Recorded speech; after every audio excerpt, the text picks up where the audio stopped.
आताच्या घडीची एक मोठी बातमी समोर येते। संभाजीनगरात मराठा आंदोलक आक्रमक झाल्याचं चित्र बघायला मिळतंय। डॉक्टर रमेश तारक यांच्या तोंडाला काळं फासण्यात आलंय। संभाजीनगरात मराठा आंदोलक आक्रमक झालेले आहेत आणि डॉक्टर रमेश तारक यांच्या तोंडाला काळं सुद्धा फासण्यात आलंय।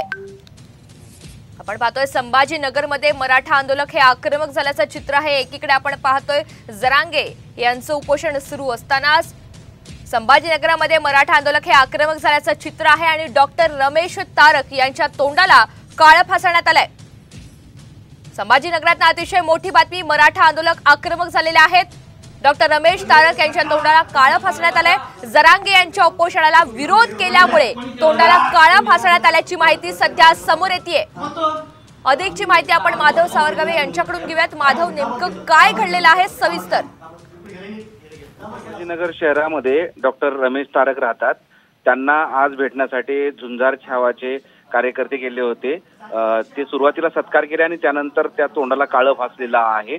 कारण रमेश तारक यांनी मागचं जे उपोषण झालं होतं त्या उपोषणाच्या वेळी विरोध केला होता आणि स्वतः जिल्हाधिकारी कार्यालयामध्ये जाऊन सगळ्यांच्या सहीनिशी एक निवेदन दिलं होतं।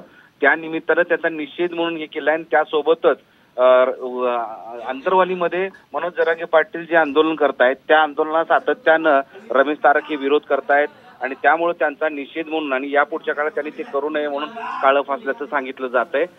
हे आंदोलक झुंजार छाव्याचे आहेत, छत्रपती संभाजीनगर आणि ग्रामीण भागातले होते। ते भेटण्यासाठी आल्यानंतर काळं फासलंय। या काळं फासल्यानंतर आता कळबुळ उडली, कारण एक तर सध्या मराठा आणि ओबीसी असं आरक्षणाचं आंदोलन जोरदार पेटलेलं आहे आणि अशा स्थितीमध्ये अनुचित प्रकार घडू नये यासाठीची खबरदारी दोन्हीकडून घ्यायला हवी असं सांगितलं जाते। तसं आवाहन करण्यात येत आहे, सरकारच्या वतीने केलं होतं।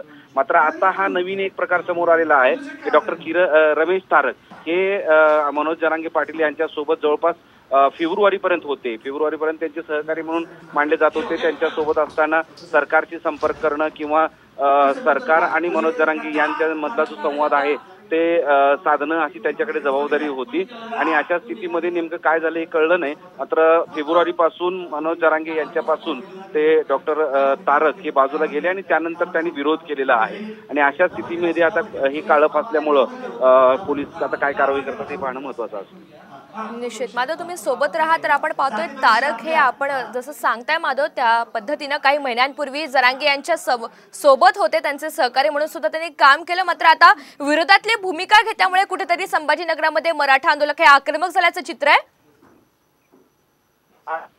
ते आक्रमकता अधिक वाढण्याची शक्यता आहे, कारण अंतरवलीमधलं उपोषण संपल्यानंतर 13 जुलैपर्यंत सरकारला मराठा समाजानं मुदत दिलेली आहे की तोपर्यंत आणि निश्चित त्यामुळे आता या संदर्भात पोलीस नेमकी काय कारवाई करतात त्याकडे सुद्धा सगळ्यांचं लक्ष असणार आहे। धन्यवाद माधव सविस्तर माहितीबद्दल।